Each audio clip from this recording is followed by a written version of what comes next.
Sejam bem-vindos a mais um dia de leitura da Palavra de Deus. Hoje vamos ler os capítulos 4, 5 e 6 de 1 Coríntios. E Deus vai falar com você muito por meio dessa carta, também da segunda carta do apóstolo aos Coríntios. Tem sido uma bênção, né? Que Deus abençoe o seu domingo, que ele seja poderoso. Vá à igreja, cultue o seu Deus Todo-Poderoso. Tenha um dia abençoado em família. Que seja um domingo poderoso para você, em nome de Jesus. Vamos ler a palavra? Vamos lá?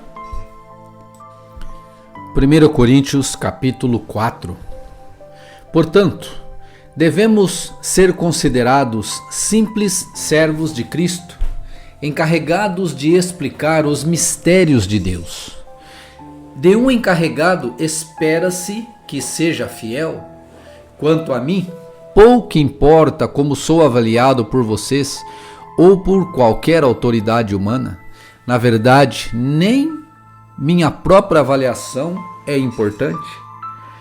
Minha consciência está limpa, mas isso não prova que estou certo. O Senhor é quem me avaliará e decidirá.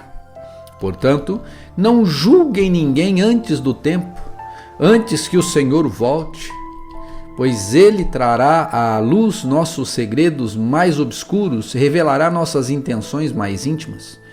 Então Deus dará a cada uma devida aprovação. Irmãos, usei a mim mesmo e a Apolo para ilustrar o que lhes tenho dito.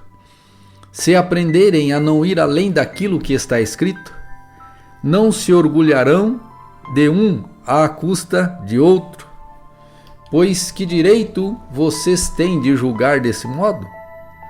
O que vocês têm que Deus não lhes tenha dado? E, se tudo o que temos vem de Deus, por que nos orgulharmos como se não fosse uma dádiva? Vocês consideram que já têm tudo de que precisam? Pensam que já são ricos e até já começaram a reinar sem nós? Gostaria que de fato já estivessem reinando, pois então eu reinaria com vocês.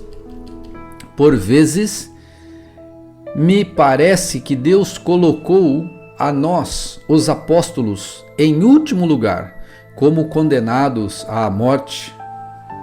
Espetáculo para o mundo inteiro, tanto para as pessoas como para os anjos. Nossa dedicação a Cristo nos faz parecer loucos, mas vocês afirmam ser sábios em Cristo. Nós somos fracos, mas vocês são fortes. Vocês são respeitados, mas nós somos ridicularizados. Até agora passamos fome e sede, e não temos roupa necessária para nos manter aquecidos. Somos espancados e não temos casa. Trabalhamos arduamente com as próprias mãos para obter sustento. Abençoamos quem nos amaldiçoa. Somos pacientes com quem nos maltrata. Respondemos com bondade quando falam mal de nós. E, no entanto, até o momento, temos sido tratados como a escória do mundo, como o lixo de todos. Não escrevo estas coisas para envergonhá-los, mas para adverti-los como meus filhos amados.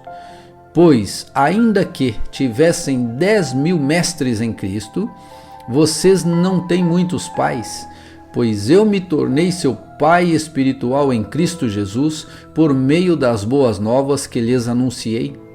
Portanto, suplico-lhes que sejam meus imitadores. Por isso enviei Timóteo, meu filho amado e fiel no Senhor. Ele os lembrará de como sigo Cristo Jesus, de acordo com o que ensino em todas as igrejas. Em qualquer lugar onde vou, alguns de vocês se tornaram arrogantes, pensando que não irei mais visitá-los. Mas eu irei, e logo, se o Senhor permitir. E então verei se esses arrogantes apenas fazem discursos pretensiosos ou se têm de fato o poder de Deus.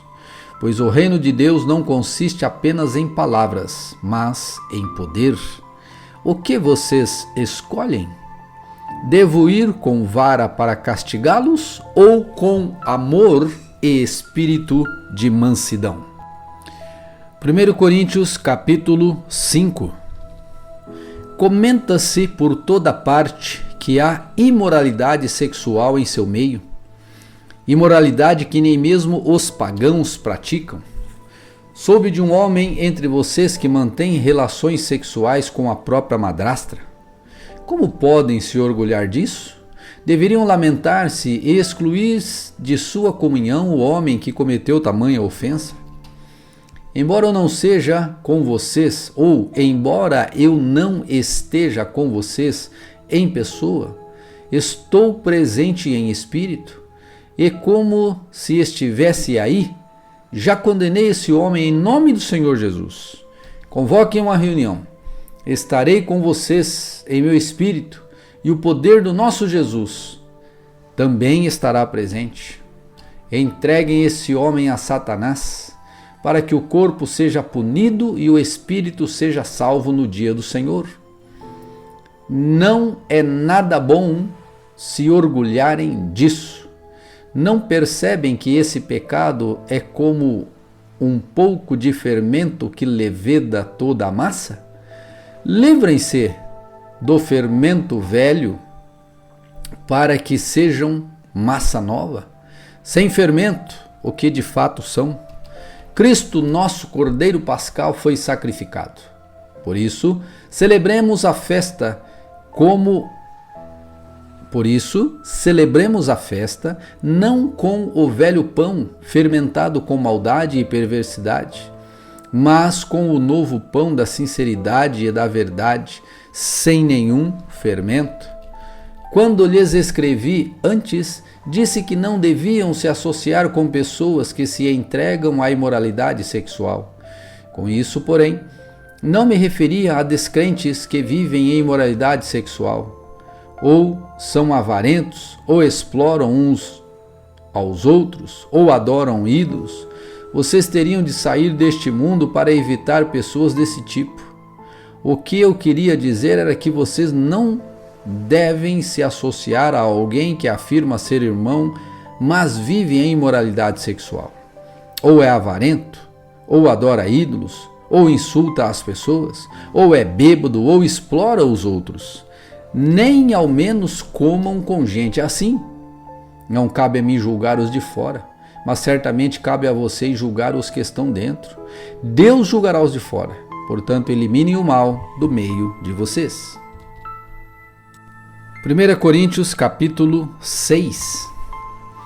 Quando algum de vocês tem um desentendimento com outro irmão, como se atreve a recorrer a um tribunal e pedir que injustos decidam a questão em vez de levá-la ao povo santo?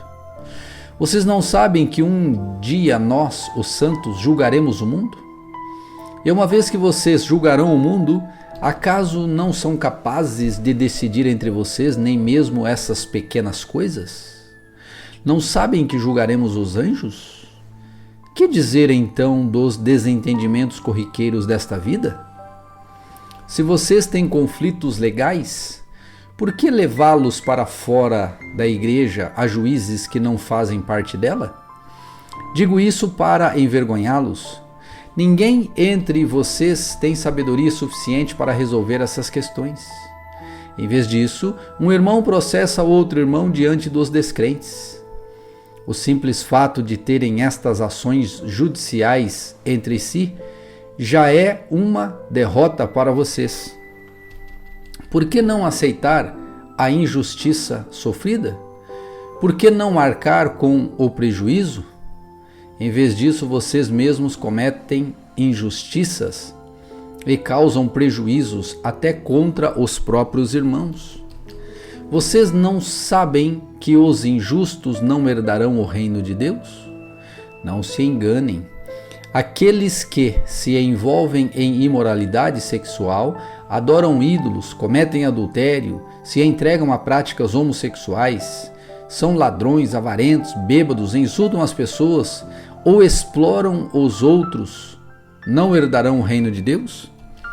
Alguns de vocês eram assim, mas foram purificados e santificados e declarados justos diante de Deus no nome do Senhor Jesus e pelo Espírito de nosso Deus. Tudo me é permitido, mas nem tudo me convém. Tudo me é permitido, mas não devo me tornar escravo de nada. Os alimentos foram feitos para o estômago e o estômago para os alimentos. É verdade, mas um dia Deus acabará com os dois. Vocês, contudo, não podem dizer que nosso corpo foi feito para a imoralidade sexual. Ele foi feito para o Senhor e o relacionamento que o Senhor tem conosco inclui nosso corpo. Portanto, como nos ressuscitará dos mortos por seu poder, assim como ressuscitou o Senhor?